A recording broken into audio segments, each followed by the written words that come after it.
ವಿಧಾನಸಭಾ ಕ್ಷೇತ್ರದಲ್ಲಿ ಹಂಪಿನಗರ ವಾರ್ಡ್ ವ್ಯಾಪ್ತಿಯಲ್ಲಿ ಬರುವಂಥ ಇದು ರಮೇಶ್ ಬಾಬು ವೃತ್ತ. ಇದು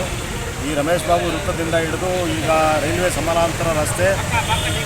ಸರ್ವಜ್ಞ ಕೆಳ ಸೇತುವೆ ಏನಿದೆ ಅಲ್ಲಿ ತನಕನೂ ಕೂಡ ವೈಟ್ ಟಾಪಿಂಗ್ ರಸ್ತೆಯನ್ನಾಗಿ ನಿರ್ಮಾಣ ಮಾಡೋದಕ್ಕೆ ಇವತ್ತು ನಮ್ಮ ನೆಚ್ಚಿನ ಜನಪ್ರಿಯ ಶಾಸಕರಾಗಿರ್ತಕ್ಕಂಥ ನಿಕಟಪೂರ್ವ ಸಚಿವರಾಗಿರ್ತಕ್ಕಂಥ ಶ್ರೀ ಎನ್ ಕೃಷ್ಣಪ್ಪರವರ ಒಂದು ಅನುದಾನದಲ್ಲಿ, ಪ್ರದೇಶಾಭಿವೃದ್ಧಿ ಅನುದಾನದಲ್ಲಿ ಇವತ್ತು 12 ಕೋಟಿಗೂ ಹೆಚ್ಚು ಅನುದಾನದಲ್ಲಿ ವೆಚ್ಚದಲ್ಲಿ ಇವತ್ತು ಅದ್ದೂರಿ ಒಂದು ಉತ್ತಮವಾದಂಥ ಒಂದು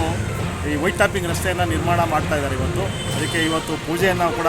ಈಗಾಗಲೇ ನಮ್ಮ ನೆಚ್ಚಿನ ಜನಪ್ರಿಯ ಶಾಸಕರಾಗಿರ್ತಕ್ಕಂಥ ಶ್ರೀ ಎಂ ಕೃಷ್ಣಪ್ಪರವರು ಇದೀಗ ತಾನೇ ಶಂಕುಸ್ಥಾಪನೆಯನ್ನು, ಗುದ್ದಲಿ ಪೂಜೆಯನ್ನು ನೆರವೇರಿಸಿದ್ದಾರೆ. ಇದು ನಮ್ಮ ಇಡೀ ವಿಧಾನಸಭಾ ಕ್ಷೇತ್ರದಲ್ಲಿ ಎಲ್ಲೆಲ್ಲಿ ಬೃಹತ್ ರಸ್ತೆಗಳಿಗೆ ಸಂಬಂಧಪಡ್ತದೆ, ಮೇಜರ್ ರೋಡ್ಸ್ ಅಂತ ಏನು ಕರಿತೀವಿ, ಆ ಬೃಹತ್ ರಸ್ತೆಗಳಿಗೆ ಎಲ್ಲ ಕಡೆಗೂ ಕೂಡ ಈ ವೈಟ್ ಟಾಪಿಂಗನ್ನು ಹಾಕಿ ರಸ್ತೆಗಳು ಹಾಳಾಗ್ತಿರೋ ರೀತಿಯಾಗಿ ಮತ್ತು ಸಂಚಾರ ವ್ಯವಸ್ಥೆ ಕೂಡ ಸುಗಮವಾಗಿ ಆಗೋದಕ್ಕೆ, ಮತ್ತು ಇದು ಒಂದು 15ರಿಂದ 20 ವರ್ಷ 30 ವರ್ಷ ಬಾಳಿಕೆ ಬರುವಂಥ ರಸ್ತೆಗಳನ್ನ ನಿರ್ಮಾಣ ಮಾಡಿದ್ರೆ ನಿಮಗೆ ಗುಂಡಿ ಬೀಳೋಂಥದ್ದು, ಮತ್ತು ನಿಮ್ಮ ಕಡೆಗಾದರೆ ಪೇಪರಲ್ಲಿ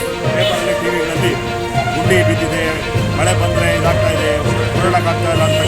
ಕೂಗಿದೆ, ಆ ಕೂಗು ನಿವಾರಣೆ ಆಗ್ತದೆ. ಹಾಗಾಗಿ ಈ ಒಂದು ವೈಟ್ ಟಾಪಿಂಗ್ ರಸ್ತೆ ಏನು ಉತ್ಕೃಷ್ಟವಾದಂಥ ಒಂದು ರಸ್ತೆ ನಿರ್ಮಾಣ ಮಾಡೋದಕ್ಕೆ ಇವತ್ತು ನಮ್ಮ ನೆಚ್ಚಿನ ಜನಪ್ರಿಯ ಶಾಸಕರಾಗಿರ್ತಕ್ಕಂಥ ಎನ್ ಕೃಷ್ಣಪ್ಪರವರ ಒಂದು ಪ್ರದೇಶಾಭಿವೃದ್ಧಿ ಅನುದಾನದಲ್ಲಿ ಚಾಲನೆ ಕೊಟ್ಟಿದ್ದಾರೆ. ಈ ರೀತಿಯಾಗಿ ಇಡೀ ವಿಜಯನಗರ ವಿಧಾನಸಭಾ ಕ್ಷೇತ್ರದಲ್ಲಿ ಬೇರೆ ಬೇರೆ ಕಡೆಗಳು ಕೂಡ ಭಾಗದಲ್ಲೂ ಕೂಡ ಆ ಬೃಹತ್ ರಸ್ತೆಗಳಿಗೆ